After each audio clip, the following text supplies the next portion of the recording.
जब हम इतिहास की बात करते हैं तो अक्सर आंकड़ों की बात होती है ना। कितने लोग मरे, कितने बेघर हुए। लेकिन इतिहास का असली वजन, उसकी असली पीड़ा, वो तो इंसानों की छोटी छोटी अनकही कहानियों में छिपी होती है। आज हम एक ऐसी ही कहानी सुनेंगे जो इतिहास के सबसे दर्दनाक पन्नों में से एक से निकली। साल था 1947। सोचिए, एक आदमी घर से निकल रहा है, अपनी पत्नी से कहता है बस 2 दिन फिर आ जाऊंगा। उसके हाथ में क्या था? एक छोटा सा कपड़े का थैला और आंखों में बस उम्मीद। उसे क्या पता था कि एक पति के तौर पर ये उसके आखिरी शब्द होने वाले थे। और ये कोई अकेला वादा नहीं था जो टूटा। ये उस भयानक उथल-पुथल के दौर की बात है जब हिंदुस्तान के बंटवारे ने करीब-करीब 1.5 करोड़ लोगों को अपने ही घरों से बेघर कर दिया था। ये इतिहास का सबसे बड़ा, सबसे दर्दनाक विस्थापन था। और इस बेघर होने की कीमत लोगों ने अपनी जान देकर चुकाई। अंदाजा है कि कोई 10 लाख लोग मारे गए, और इनमें से कई मौतें तो उन ट्रेनों में हुई जिन पर हिंसक हमले हुए, जिन्हें लोग उस दौर में खून से सनी ट्रेनें कहने लगे थे। वो आदमी जिसकी हम बात कर रहे हैं, वो भी ऐसी ही एक ट्रेन में था। सफर चल रहा था और फिर अचानक एक कान फाड़ देने वाले शोर से सब कुछ रुक गया। ये एक भीड़ का शोर था, नफरत में डूबी एक भीड़। और बस यहीं से उस खौफनाक मंजर की शुरुआत हो गई। और इससे पहले कि कोई कुछ भी समझ पाता, ट्रेन के डिब्बों के अंदर बस कत्लेआम और अफरा तफरी का माहौल था। हर तरफ चीख पुकार और चमकती हुई तलवारें। उस भगदड़ में, उस दहशत में, उस आदमी को एक जोर का धक्का लगा और वो नीचे गिर गया। उसके बाद क्या हुआ उसे ठीक से याद भी नहीं।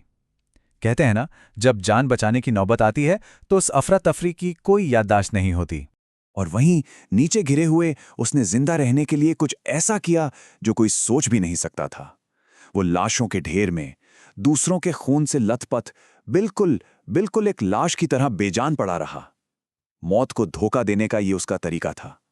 वो तब तक सांस रोके पड़ा रहा जब तक कि खतरा टल नहीं गया।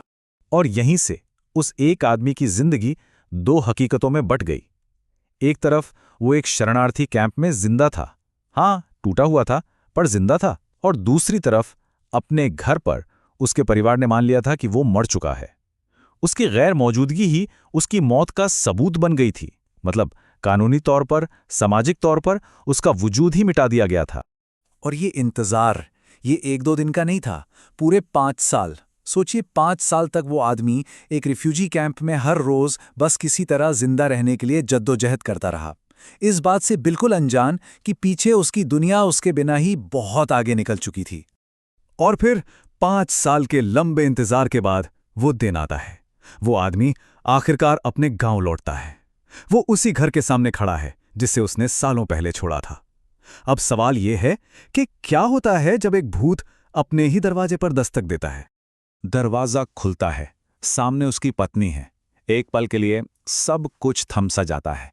कमरे में एक भारी अजीब सी खामोशी छा जाती है। कोई खुशी की चीख नहीं, बस सदमे में डूबी एक धीमी सी आवाज, तुम जिंदा हो। इन शब्दों में खुशी नहीं थी, हैरानी थी और शायद डर भी। और बहुत जल्द ही उसे उस कड़वी सच्चाई का पता चला जिसने उसे अंदर तक हिला दिया। उसकी पत्नी ये मानकर कि वो मर चुका है, अपने और बच्चों के भविष्य के लिए दूसरी शादी कर चुकी थी।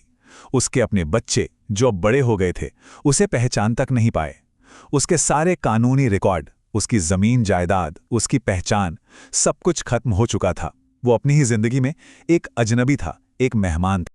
तो अब वो एक ऐसे दोराहे पे खड़ा था जहां फैसला लेना नामुमकिन था।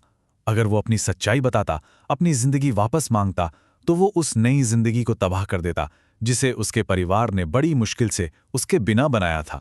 तो उसने वही किया जो शायद उस जैसे कई और जिंदा बचे लोगों ने किया होगा।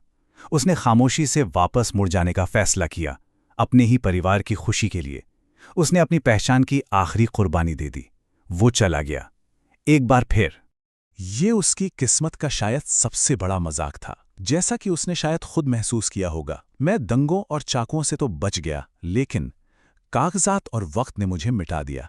ये कहानी ना एक बहुत गहरे जख्म की तरफ इशारा करती है, जिसे भावनात्मक विस्थापन या इमोशनल डिस्प्लेसमेंट कहते हैं।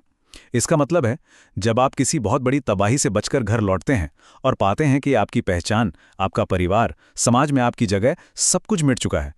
ऐसे में घर लौटना कोई सुकून नहीं देता, बल्कि एक नए तरह का दर्द, एक नए तरह का नुकसान बन जाता है। ये कहानी एक बहुत बड़ी बात समझाती है कि जिंदा बच जाना हमेशा जीत नहीं होती। कभी कभी इसका मतलब बस एक अलग तरह के नुकसान के साथ जीना होता है। बंटवारे के बाद जिंदगी में लौटना ठीक वैसा ही था जैसे आप खिसकती रेत पर बने अपने कदमों के निशान में वापस पैर रखने की कोशिश करें। वो निशान अब वहां है ही नहीं, वो जगह ही बदल चुकी है। तो आखिर में ये कहानी हमें एक सवाल के साथ छोड़ जाती है। हम इतिहास को कैसे याद रखते हैं? बड़ी बड़ी लड़ाइयों से, बड़े बड़े आंकड़ों से, है ना? लेकिन उन अनगिनत अनकही कहानियों का क्या, जो मिटा दी गईं, जो खामोशी से इतिहास के पन्नों में कहीं दफन हो गईं और हमेशा के लिए उसका हिस्सा बन गईं।